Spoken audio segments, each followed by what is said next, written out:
Hello friends, welcome to the Bong kitchen. কেমন আছো তোমরা সবাই? আমিও তোমাদের ভালোবাসা ভালোই আছি। তো আশা করি তোমরা ক্যাপশন দেখে বুঝতে পারছো যে কী করতে চলেছি। হ্যাঁ, আমি আজকে বানাতে চলেছি ঘরের কিছু উপকরণ দিয়ে কাজু কাতলি বা কাজু বরফিও বলতে পারো।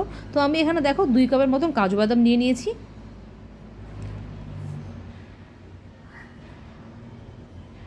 তোমরা তোমাদের ইচ্ছে অনুযায়ী কাজু বাদাম নিতে পারো। আমি এখানে 2 কাপের মতন কাজু বাদাম নিয়ে নিয়েছি। এবার এটাকে মিক্সিতে ভালো মতন করে কিন্তু একদম গুঁড়ো করে নেব। দেখো একদম মিহি করে গুঁড়ো করে নিয়েছি আমি কাজু বাদামটাকে। এবার ততক্ষণে কিন্তু আমি এখানটায় শিরাটাকে তৈরি করে নেবো। এবার কড়াইয়ের মধ্যে আমি এখানটায় 1/2 কাপের মতন গুঁড়ো চিনি ইউজ করেছি। গুঁড়ো চিনিটা কিন্তু ইউজ করলে তা বেশ সুন্দর হয় আর কি। তো গুঁড়ো চিনি ইউজ করেছি। আর যতখানি চিনি ইউজ করবো ততখানি কিন্তু জল ইউজ করতে হবে। তো আমি এখানে দেখো 1/2 কাপের মতন জল নিয়ে নিয়েছি। এটাকে কিন্তু খুব কন্টিনিউয়াসলি কিন্তু নাড়িয়ে যেতে হবে, নয়তো কিন্তু একদম লেগে লেগে যাবে। তো কন্টিনিউয়াস নাড়িয়ে যেতে হবে। দেখো আমার শিরাটা কিন্তু তৈরি হয়ে গেছে, প্রায় ফুটে ফুটে আসছে। এবার হাতে করে নিয়ে আমি একটু দেখে নিচ্ছি যে আঠালো আঠালো হয়েছে কিনা। আঠালো আঠালো হলেই কিন্তু আমি ওই কাজু বাদামের মিহিটা গুঁড়োটা দিয়ে দেবো। এবার কাজু বাদামের পেস্টটা আমি এখানে দিয়ে দিয়েছি।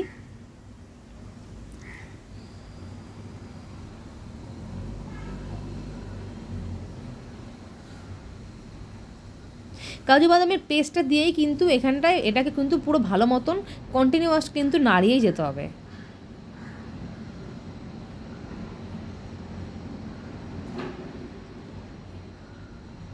নয়তো কিন্তু একদম কড়াইয়ের সাথে লেগে লেগে যাবে। আর নাড়ানোর পর দেখবে একটা মন্ড তৈরি হয়ে গেছে। তো দেখো আস্তে আস্তে কিন্তু কড়াইয়ের থেকে উঠে উঠে আসছে, একটা মন্ড তৈরি হচ্ছে। যতক্ষণ পর্যন্ত কড়াই থেকে উঠে না আসে ততক্ষণ পর্যন্ত কিন্তু আমরা নামাবো না। তো এবার দেখো একটা মন্ড তৈরি হয়ে গেছে, প্রায় কড়াই থেকে কিন্তু ভাই মন্ডটাকে কিন্তু উঠে উঠে আসছে। এবার আমি এর মধ্যে একটু গন্ধের জন্য দিয়ে দিচ্ছি 1 চামচের মতন ঘি। তো এটাকে কিন্তু ভালো মতো করে নাড়িয়ে নিচ্ছি। দেখো মন্ডটা তৈরি হয়ে গেছে, প্রায় কড়াই থেকে উঠে উঠে আসছে। যতক্ষণ পর্যন্ত না উঠবে ততক্ষণ পর্যন্ত কিন্তু আমরা এটাকে নামাবো না। একটু আঠালো আঠালো হবে মন্ডটা।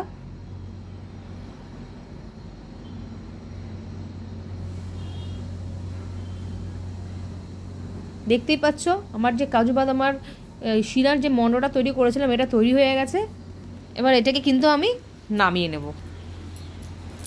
আর গ্যাসের ফ্লেমটা কিন্তু এখানে একদম মিডিয়াম করে নিতে হবে।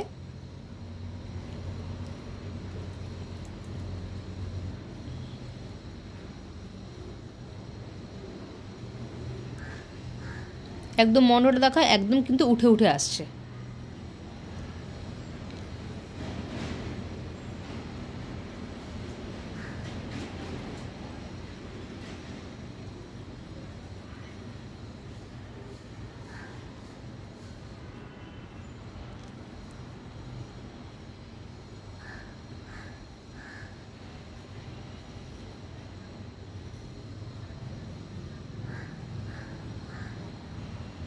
এবার এটাকে নামানোর জন্য আমি একটা বাটার পেপারের মধ্যে একটা নামাতে হবে, বা তোমরা যে কোনো পলিথিন ইউজ করতেই পারো।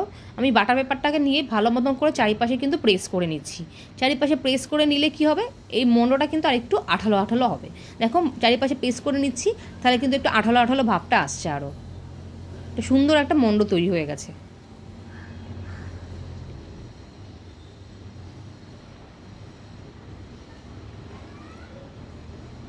এবার যেই পাত্রে নেব সেই পাত্রটার মধ্যে কিন্তু একটু ঘি লাগিয়ে নিতে হবে, নয়তো কিন্তু মন্ডটা সহজে উঠতে চায় না বা ভেঙে ভেঙে যায়। সেই জন্য পাত্রটার মধ্যে আমি একটু ঘি লাগিয়ে নিচ্ছি।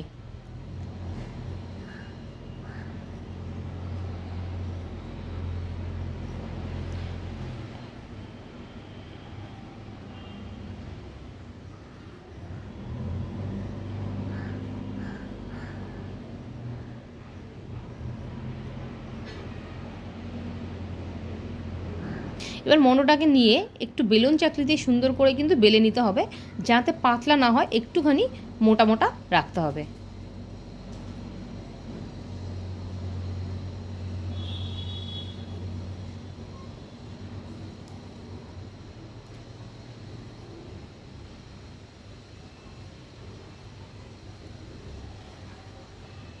দেখো আমি বেলুন চাকলি দিয়ে কিন্তু বেলে নিচ্ছি।